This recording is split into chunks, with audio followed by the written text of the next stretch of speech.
Now we're going to talk about existential theory.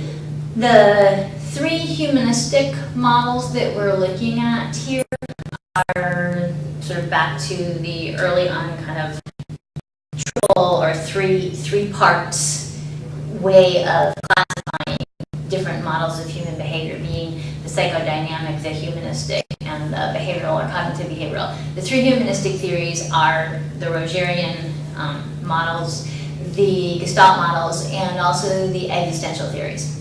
So what we're going to look at now are the existential theories of behavior. These models are a little bit different from most of the other theories that we're looking at, in that most of the approaches that we talk about in this class, whether it's psychoanalysis, whether it's behavior therapy, whether it's Gestalt therapy, each of them, in addition to sort of an understanding of who we are and what makes us tick, also has kind of a prescription or a set of guidelines or tools or something like that, at least way of understanding doing the therapy itself. That's somewhat different in the existential model, as the chapter in your text talks about, and as chapters in pretty much any text on existentialism will say, there really aren't specific tools, techniques, and so forth that are known as this is an existential thing. So in Gestalt therapy, you can say, I'm going to use the Gestalt idea of, and as I talk about in that tape, the empty chair. Or, we're going to look at the Gestalt notion of the use of language, or really pay attention to your nonverbal behavior. I'm going to pull an ABCDE chart from cognitive therapy. Or why don't we do some reinforcement for positive behavior drawn from behaviorism, or, unconditional positive regard from Carl Rogers. So, and when you finish this class, you may be able to spout all those stuff out of your mouth just as eloquently as professors of such stuff can spout forth. But there's lots of sort of things which are associated with each of the different models. Existential theory is more a picture of understanding big, broad human issues, ideas that we all struggle with because we're human. This is part of the human condition.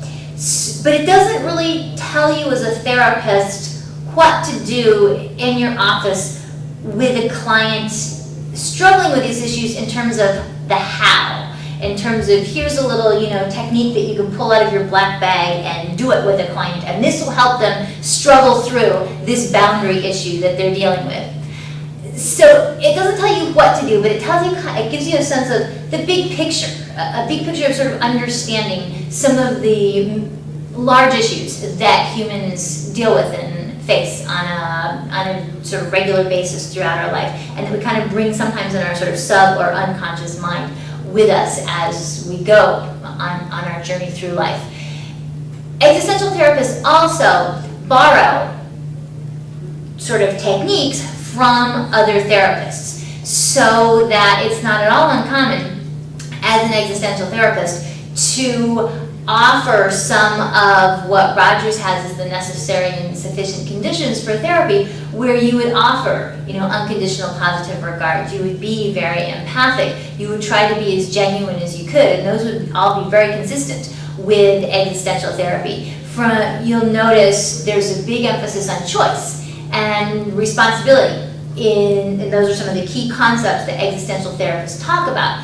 Will Glasser, as he discusses reality therapy, places huge emphasis on choice and personal responsibility. So there's a lot of overlap of sort of issues and topics and ways that you can focus the therapy and things that you can do. But this really is kind of a perspective model rather than a doing model. We're not going to talk in this class about solution-focused brief therapy, but if you have been to some workshops or done some reading or have taken the classes here at the college on solution-focused, that's very much a way of doing. And there's a lot in that model on a whole bunch of different things you can do with clients to help them grow and make it through tough situations. This is kind of the antithesis on the far other end, where it's kind of looking at the big, broad picture of the human condition. In order to understand where existential therapy is coming from, it's helpful if you've read some existential philosophy. So those of you who've taken philosophy classes in your life, which had, if you specialize in existentialism in a class, or if you've read Kierkegaard, or you read Nietzsche, you've read Sartre, you kind of have a context for where this is all coming from. For those of you who've never taken a philosophy class and never read a book on existential theory, the text here, the first couple pages of the chapter on existentialism kind of run through the main existential theorists, in a couple paragraphs or one paragraph each, kind of telling you the main ideas. And be sure to read those pages because you really need an understanding of the existential crisis. What the idea of existential is the idea of existence. And so these are issues of existence. And as philosophers will struggle with this. There's all sorts of, huge issues of existence. But if you sort of come down to, we are human beings, we are separate things, we live on planet Earth, and if we can all agree with that, then, there's big questions such as, the evolution versus creationism debate. If God has made us with a sort of natural sense of purpose and meaning, that's much easier to sort of, okay, I have a purpose and meaning, and my goal is to kind of help God lead me down my path. If you don't come with that belief, if you believe that we just sort of happened to be, then there's a lot more responsibility placed on you as an individual to find your sense of purpose. And this is what the existentialists, many who had one foot in religion, but not necessarily a straightforward biblical Christian religion, kind of looked at this whole idea of how do people make meaning in their life? How do they find their sense of purpose? Whether they believe that God created us with His sense of purpose, or whether we were just sort of tossed upon the earth by chance, we still all have to come up with something, some way that we can say, I will make a contribution to hopefully make the world a better place. This is who I am, this is my role, this is what's important to me. And the struggle of figuring those things out is kind of the purpose of existential psychology, existential philosophy, and here, existential therapy, kind of what we help our clients to struggle with. So the idea of finding meaning in life is huge here. Some of the current and living, Irving Yalom is a prolific writer. He's an active practitioner. He's got probably the key seminal book on group psychotherapy, certainly of my undergrad and graduate school era, and it's certainly still very widely seen. He's written some real classic books, and he considers himself an existential theorist. Viktor Frankl is one of the key people in psychiatry who was an existentialist. And what I personally think is just very interesting about Frankl is that he lived through the concentration camp experience of World War II.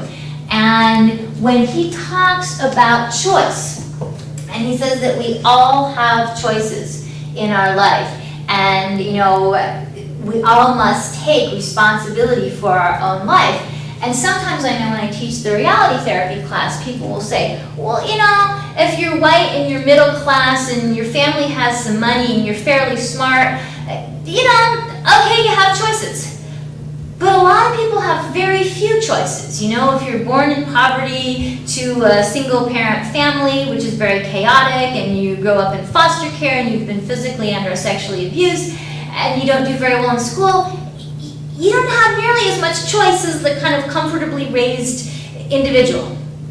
Well, that may be true, but you still have choices. And Frankl says that even living in a concentration camp, which if you can think of a place where you have less freedom, less comfort on planet Earth than a concentration camp, there probably aren't a lot of worse opportunities.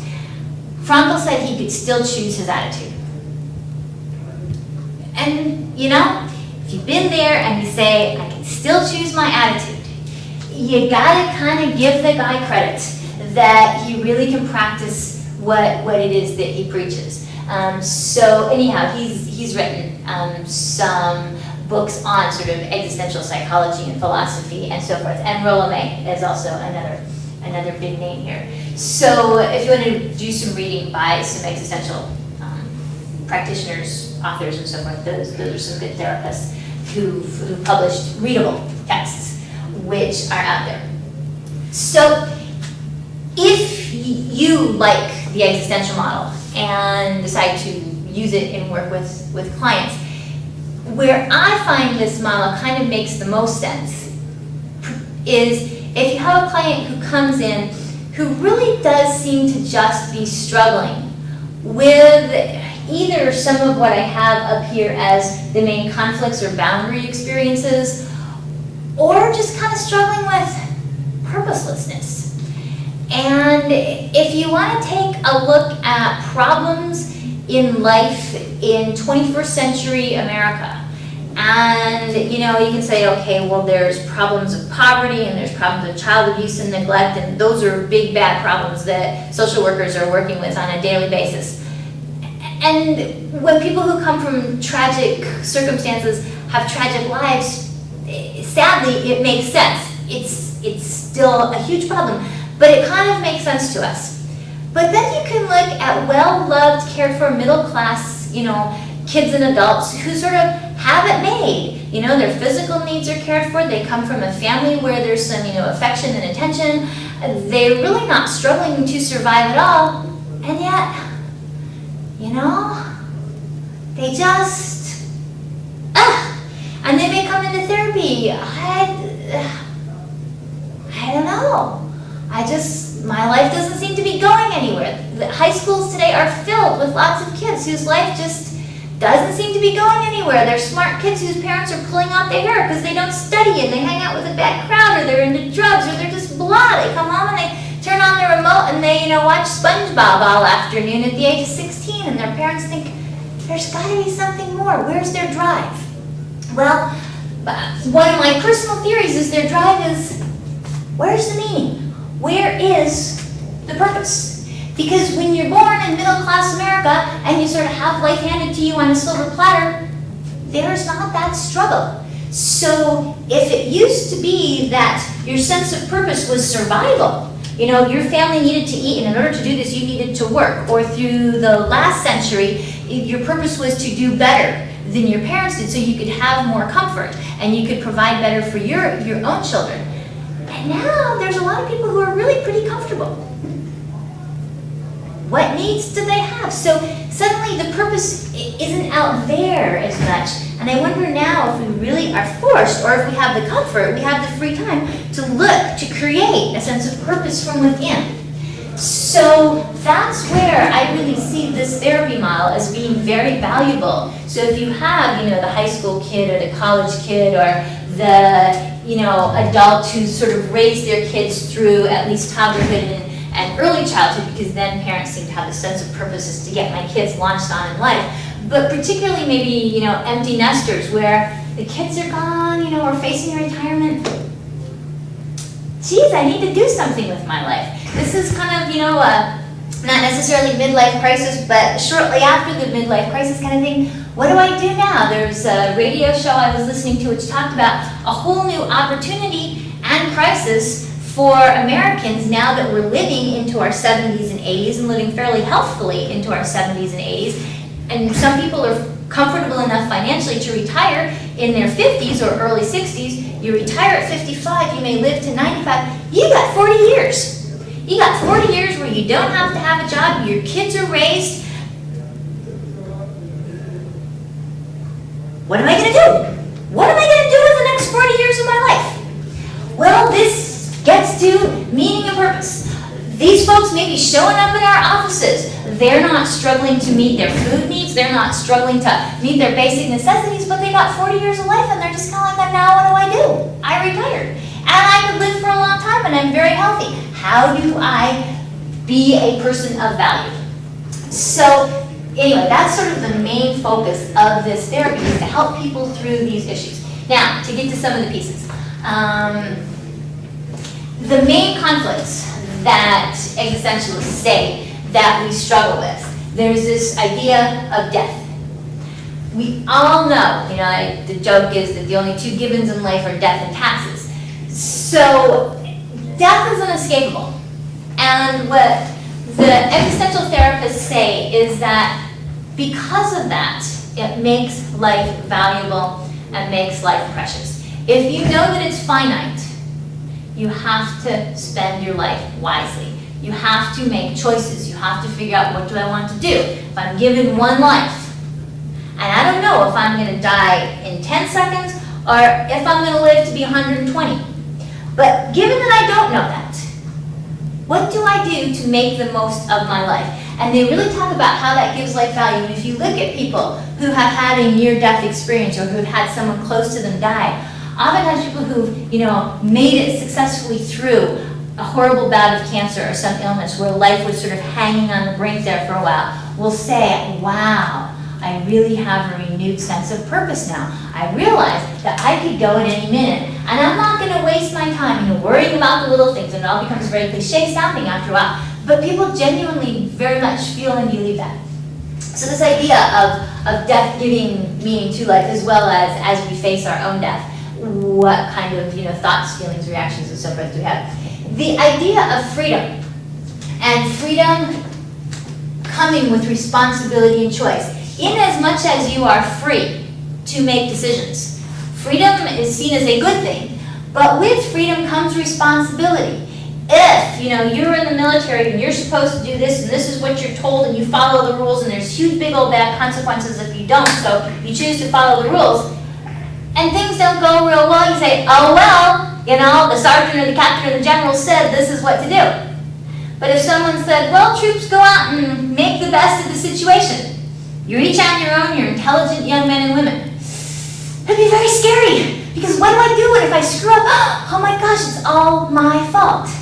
With freedom comes responsibility, and the responsibility is to make choices. And the choices we make, the consequences of those choices, we look back on, there's nobody standing behind us but our shadow. My choices are mine, and I live with the consequences, whether they're good or whether they're bad, and I have nobody to thank or blame but me. So really helping clients to appreciate this idea of freedom and responsibility. There's the sense of isolation that the existentialists talk about is something we struggle with all the time. And we strive for connection to, or as is referred to sometimes as relatedness, to connect with others, to reach out and reach out and touch someone like the old Ma Bell commercials used to have. At the same time, the existentialists say, what we realize in the end is I am born alone, except if you have a twin, and I will die alone. And as close as I can get to another person, there is a boundary there, and I will never be one with another person. I do stop and they do start. And this sense of I truly am alone at the end of all time, it leads to a sense of isolation, a sense I never will fully merge with anybody else. And then this idea of if there is not meaning, is there meaninglessness? And this is something that is scary. And this is something which leads to either anxieties or leads to symptoms or just leads to kind of this blahness, but this sense of why bother get up? Why bother do anything? My life is meaningless. What difference do I make on planet Earth? And that can be a very painful conflict or issue that we have to deal with. When the existentialists talk about the idea of anxiety, and they see anxiety as one of the symptoms that clients oftentimes come in with, they differentiate between two kinds of anxiety. The first they refer to as existential anxiety. Existential anxiety is this anxiety or sort of tension that we have as a result of the fact that we're continually faced with making choices and taking responsibility for those choices. And if I make a decision, I don't really know what's going to happen. So if you're, let's say, 24 and you're in a serious long-term relationship and you're contemplating getting married, you're fiance or your person who you're thinking about getting engaged to is going to be a rock star and says, marry me and follow me around the globe as I go from gig to gig to gig, and be there for me afterwards, and be in my fan club, and help be my manager and so forth. And you love your fiance dearly, but you've never really pictured your life sort of as groupie number one going around the planet. You have always dreamed of going on to, let's say, graduate school. But to go to graduate school, your fiance says, I don't think I want to give up my career as a rock star. I have a lucky break, and this is a capricious business. Take it or leave it. I need to take it because the break may never strike again. And you say, I want to go to graduate school. What do? Get engaged, follow your fiance, go to graduate school, follow your dream. If you follow your dream, you give up your fiance. You may never meet someone with whom you are so connected again. If you follow your fiance, you lose your opportunity for graduate school, and you kind of follow him or her around the globe, and who am I in this whole thing? Which decision do you make? That's existential anxiety. Existential anxiety is waking up and choosing which restaurant to go to for breakfast, and knowing that if you go to Denny's, you're going to miss out on what you'll eat at IHOP. But if you go to IHOP, you'll miss out on what you eat at Denny's. Oh my goodness, which restaurant should I go to? Or should I order pizza or the hamburgers, You're not sure quite exactly what it is to do. We make decisions all the time. Some of them are little trivial decisions, and some of them are huge decisions. And not knowing where they're going to go leads to a certain anxiety. It's normal, and it can be healthy. Neurotic anxiety is when the anxiety is out of proportion to the situation. When, should I have a pizza? Should I have a veggie burger? Oh, if I have a pizza, I don't want the veggie burger. The pizza isn't really as healthy. Oh, but if I have the veggie burger, I'm going to wish I had that pizza. Oh, I don't know what to do.